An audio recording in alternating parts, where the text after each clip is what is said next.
Tattooing totally safe ആണോ? ടാറ്റൂയിങ്ങും ക്യാൻസറും തമ്മിൽ എന്തെങ്കിലും ബന്ധമുണ്ടോ? ഇപ്പോൾ യങ്സ്റ്റേഴ്സിൽ വളരെ ട്രെൻഡിങ്, യങ്സ്റ്റേഴ്സ് പോലും അല്ല, എല്ലാവരിലും ട്രെൻഡിങ് ആയിട്ടുള്ളൊരു കാര്യമാണ് ഈ ടാറ്റൂ എന്ന് പറയുന്നത്.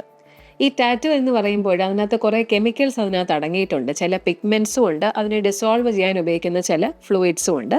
ഇതിനകത്ത് കുറേ കെമിക്കൽസ് ഉണ്ട്, like cadmium, cobalt, carbon black, nickel, lead, ഇങ്ങനെ പല കെമിക്കൽസും ഉണ്ട്.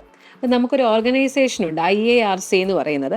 ആ IARC ഓർഗനൈസേഷൻ പറയുന്നത് ഇതിനകത്ത് പലതും ക്യാൻസർ ഉണ്ടാക്കാൻ സാധ്യതയുള്ള കെമിക്കൽസ് ആണെന്നാണ് പറയുന്നത്. ഇത് എന്ത് സംഭവിക്കുന്നു എന്ന് വെച്ചാൽ, ഈ ടാറ്റൂ പിഗ്മെൻറ്റ്സ് നമ്മുടെ ബോഡിയിലേക്ക് നമ്മളിങ്ങനെ ഇൻസേർട്ട് ചെയ്യുമ്പോൾ ഇത് നമ്മുടെ ലിംഫാറ്റിക് സിസ്റ്റം വഴി കടലകളിലേക്ക് എത്തുകയും അങ്ങനെ കടലകളിൽ ഒരു ഇറിറ്റേഷൻ ഉണ്ടായി ലിംഫോമ എന്നുള്ള ഒരു ക്യാൻസർ വരാനുള്ള സാധ്യതയുണ്ടെന്ന് റീസെൻ്റായി പഠനങ്ങൾ തെളിയിച്ചിട്ടുണ്ട്. ഓഫ് കോഴ്സ് നമുക്ക് കൂടുതൽ എവിഡൻസ് അതിനു വേണ്ടി ആവശ്യമാണ്. സ്കിൻ ക്യാൻസേഴ്സ് വരാനുള്ളൊരു ചെറിയ സാധ്യതയും ഈ ടാറ്റൂ അടിക്കുന്ന ഭാഗങ്ങളിൽ ഉണ്ടായേക്കാം. അതുകൊണ്ട് നമുക്കത് ടോട്ടലി സേഫ് ആണെന്ന് ഇപ്പോൾ നിലവിൽ പറയാൻ സാധിക്കുകയില്ല. അത് നമ്മൾ മനസ്സിലാക്കണം.